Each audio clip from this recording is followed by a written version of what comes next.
Okay, so they have a like button and love slash heart button, and they have a dislike button, but they don't have an I hate this button. Interesting. I could think of a couple things that I'm being shown on YouTube that I would be clicking the I hate this button and getting it out of my feed for keeps.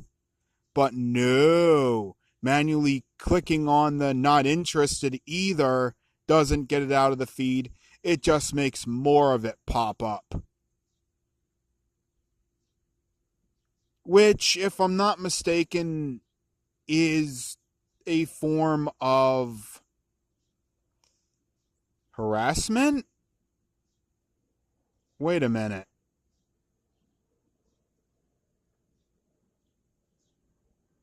Wait a minute. What?